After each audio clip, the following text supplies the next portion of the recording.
Hello বন্ধুরা, Mala's gardening হ্যাভেনে আপনাদের সকলকে অনেক অনেক স্বাগত।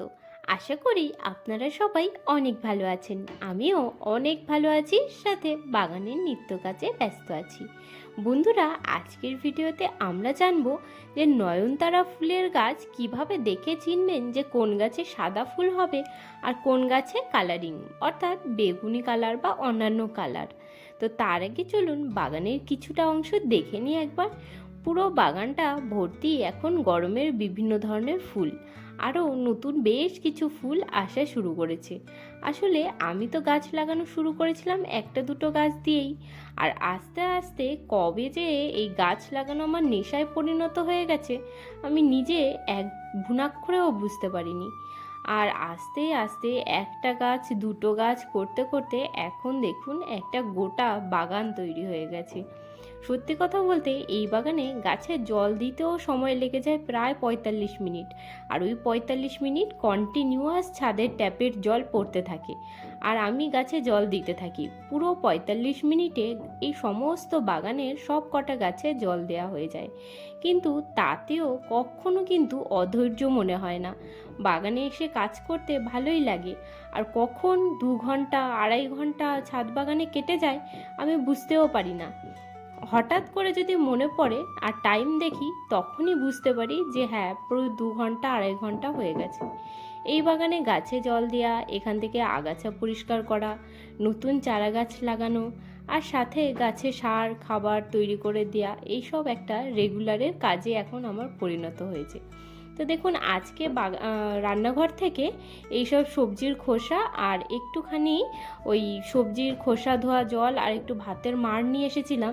সেটাকেই এই যে কালকে সার তৈরি করবার জন্য রেখেছিলাম, এর মধ্যে তো সবজির খোসা একটু কম হয়ে গেছিলো, তো তার জন্য খানিকটা সবজির খোসা দিয়ে দিলাম আর কিছুটা ভাতের মাড় আর সবজি ধোয়া জলও এর মধ্যে দিয়ে অ্যাড করে রেখে দিলাম। ২ দিন পরে ওই সারটা রেডি হয়ে যাবে গাছে দেওয়ার জন্য, তখন দিয়ে দেব। আর এইদিকে দেখুন চাপা ফুল গাছে এই যে স্টিক বার হয়ে ফুল ফোটা শুরু করেছে, এই ফুল কিন্তু ডাইরেক্ট এখন ফুটতে থাকবে পুরো শীতের আগে পর্যন্ত। শীতের আগে কি হয়, সমস্ত পাতাগুলো ঝরে যায় আর তখন স্টিকগুলো আস্তে আস্তে নষ্ট হয়ে যায়, কিন্তু সম্পূর্ণ গরমকাল বর্ষাকাল শরৎকাল এই চাপা ফুলের গাছে ফুল থাকবে। আর এখন এই দেখুন নিম গাছে সব নতুন পাতা এসে ভর্তি হয়ে গেছে। আর আকাশটা আজকে মোটের উপর একটু অন্ধকারাচ্ছন্ন, রোদ্দুরটা আজকে সারাদিনেই ওঠেনি। আর আমি কালকে একটুখানি লঙ্কার আচার তৈরি করেছিলাম, সেগুলোকেই সকালবেলা এসে একবার রোদ্দুরে দিয়ে গেছিলাম। তো এই দেখুন এখনও খুব একটা রেডি হয়নি, কারণ কালকেও খুব একটা রোদ্দুর পাইনি, বিকেলের দিকে দিয়েছিলাম, আর আজকে সারাদিন ওর রোদ্দুর নেই। আশা করছি বৃষ্টি হবে, আর বৃষ্টি হলে আমি চন্দ্রমল্লিকা গাছের চারা তৈরি করা শুরু করে দেব, কারণ এবছর ইচ্ছা আছে চন্দ্রমল্লিকা গাছগুলোকে একটু সুন্দরভাবে রেডি করবার। আর এখানে দেখুন বেল ফুল গাছের যে ডাল কাটিং করেছিলাম সেখান থেকে কয়েকটা ডাল এই যে বালির মধ্যে বসিয়ে রেখেছিলাম, আর তার থেকে দেখুন বেল ফুল গাছে ফুল চলে এসেছে। সাথে এই বালতির বালির মধ্যেই কয়েকটা পাতাবাহারি গাছেরও ডাল নিয়ে এসে বসিয়েছিলাম, তো সেই গাছগুলো দেখুন খুব সুন্দরভাবে বাড়া শুরু করেছে। কিছুদিনের মধ্যেই যখন পিটুনিয়া ফুলের গাছগুলো শেষ হয়ে যাবে তখন এই গাছগুলোকে রিপোর্টিং করে দেব। আর দেখুন গাছগুলো খুব সুন্দর গ্রোথ হয়েছে। এই গাছটা যখন আমি দেখেছিলাম তখনই আমার পছন্দ হয়ে গেছিল, পাতার রঙটা দেখুন কত সুন্দর। আর এই যে বেল ফুল গাছে দেখুন কুড়িও চলে এসেছে, আশাই করিনি যে এবছরই ডাল থেকে চারা হয়ে কুড়ি হবে। তো দেখুন আগে ২-৩টে ফুল ফুটেছিল, এরকমই ৩-৪টে ফুল ফুটেছিল, আবার দেখুন নতুন কুড়ি এসেছে, তো ফুল আসছে। আর এই যে কলাবতীর গাছটা নিয়ে এসে লাগিয়েছিলাম, এই গাছটা বড় যে গাছটা আমি নিয়ে এসে লাগিয়েছি সেটা তো মরেই যাচ্ছে মনে হচ্ছে, কিন্তু ভয় নেই, নিচের দিক থেকে দেখুন ছোট্ট যে চারা দুটো বার হয়েছে সেই গাছ দুটোতে খুব সুন্দর গ্রোথ রয়েছে। আর আমি যে বাপের বাড়ি থেকে 2টো কলাবতীর গাছ নিয়ে এসেছিলাম রেড কালারের, কারণ আমাদের এখানে লাল রঙের কলাবতী পাওয়া যায় না, তো ওখানে গিয়ে দেখলাম চারিদিকে লাল রঙের কলাবতীর গাছ হয়ে রয়েছে। তো সেখান থেকে নিয়ে এসেছিলাম 3টে গাছ। তো সেই 3টে গাছের অবস্থাও খারাপ, কিন্তু এরও দেখুন এই যে একদম নিচ থেকে ছোট্ট মতো গাছ বার হচ্ছে। আমার মনে হয় কলাবতী গাছের এটাই সিস্টেম, যে পুরনো গাছ নিয়ে আসে বসালে বড় গাছ শুকিয়ে যাচ্ছে, আর নিচ থেকে গোড়ার অংশ থেকে আবার নতুন চারা বার হচ্ছে। আর এই দেখুন সেই চাপা ফুলের গাছ। এই গাছটার কথা আপনাদেরকে এর আগেও হয়তো বলেছিলাম। এই গাছটা আমি নিয়ে এসেছিলাম পুরী থেকে। পুরীর জগন্নাথ দেবের মন্দিরে গিয়ে আমি দেখি গোলাপি রঙের চাপা ফুলের গাছ। আমি এইদিকে নার্সারিতে কখনো গোলাপি রঙের চাপা ফুলের গাছ দেখতে পাইনি। তো এই প্রথমবার যখন গোলাপি রঙের চাপা ফুলের গাছ পুরীর জগন্নাথ মন্দিরে দেখেছি, তারপরে আমার মনে একটাই প্রশ্ন আসলো যে এই গাছে কি গন্ধ হয়? তো দেখলাম হ্যাঁ, এই গাছেও একই রকম সুন্দর গন্ধ হয়। তো সেখান থেকে একটা ডাল নিয়ে এসে বসিয়েছিলাম। তো সেই গাছটা দেখুন বেঁচে গেছে।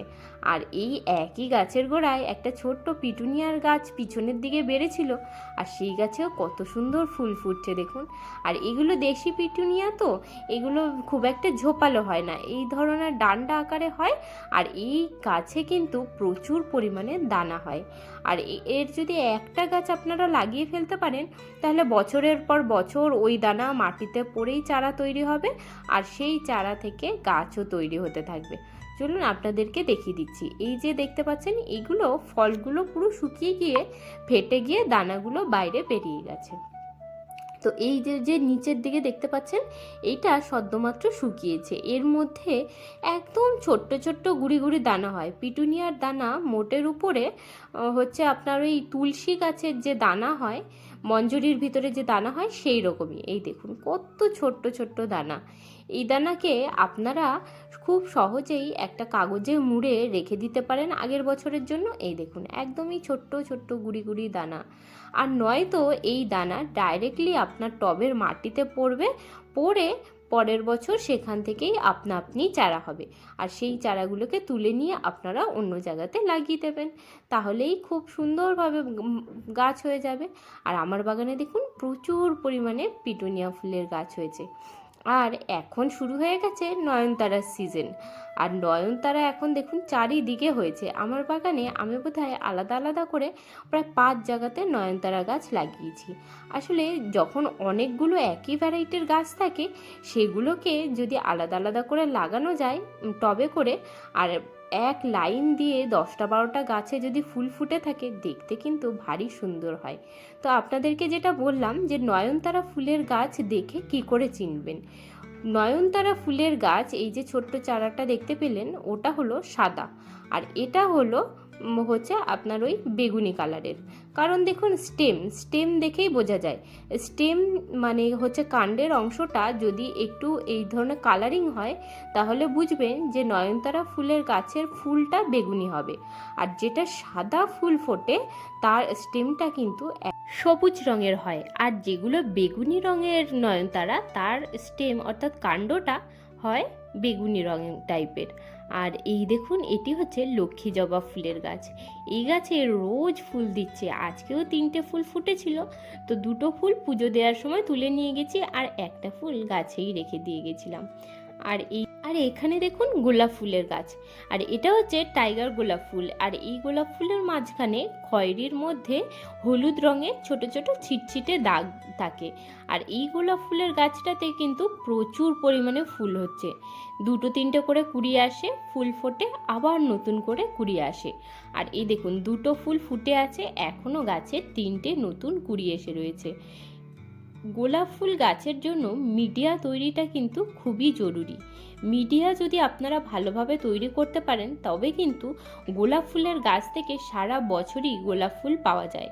এই দেখুন এই যে গোলাপ ফুলের গাছটা, এটার মধ্যেও দেখুন 3টে কুড়ি চলে এসেছে। এই গোলাপ ফুলটা গোলাপি রঙের, আপনারা আমার ভিডিওতে এর আগে দেখে থাকবেন, একটু বড় সাইজের গোলাপ ফুলটা। আর এই হচ্ছে টেকোমা ফুলের গাছটা। প্রথমে তো গাছ ভরে ফুল এসেছিল, তারপরে এই দেখুন আরও একটা থোকা ফুটেছে। আর এটা হলো গন্ধরাজ ফুলের গাছ, এবছরই নিয়ে এসে আমি লাগিয়েছি।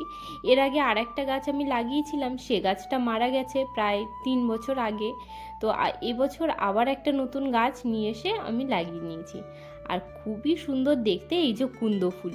এই কুন্দ ফুল এখন কিন্তু আগে গ্রামে গঞ্জে প্রায় সময় দেখা যেত, কিন্তু এখন সেরকম আর দেখা যায় না। তো আমি এক জায়গায় পেয়েছিলাম একটা গাছ, তো সেখান থেকে একটা ডাল নিয়ে এসে বসিয়েছিলাম, তো গাছটা হয়েছে।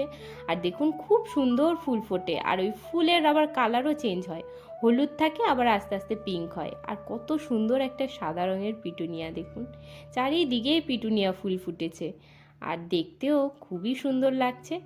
আর এই হচ্ছে আমলকির গাছটা, এটি লাগাবার ভিডিওটা আপনাদের সাথে শেয়ার করেছিলাম। আর এখানে রয়েছে আর একটা গাছ, এটা হচ্ছে আর একটা খুব সুন্দর গন্ধযুক্ত গাছ, হাসনা হেনা বলা হয়। এই গাছটার দাম নিয়েছিল 50 টাকা, আর এবছরই নিয়ে এসে লাগিয়েছি। গাছটা খুবই ছোট, একটু বড় হলে অবশ্যই ফুল দেবে। আর এদিকে দেখুন আমলকি গাছের গোড়াতে একটা খারকোল পাতার গাছ হয়েছে, সেটাকে এখন তুলে ফেলে দিলাম। আর বন্ধুরা, আজকের ভিডিওটা আমি এখানেই শেষ করলাম। দেখা হচ্ছে আপনাদের সাথে আবার পরের ভিডিওতে। আপনারা সবাই ভালো থাকবেন, সুস্থ থাকবেন। আর ভিডিওটা যদি ভালো লাগে লাইক শেয়ার সাবস্ক্রাইব করে আমার পাশে থাকবেন। আর প্রত্যেক দিন নতুন নতুন গাছ লাগাতে থাকবেন। টাটা বন্ধুরা।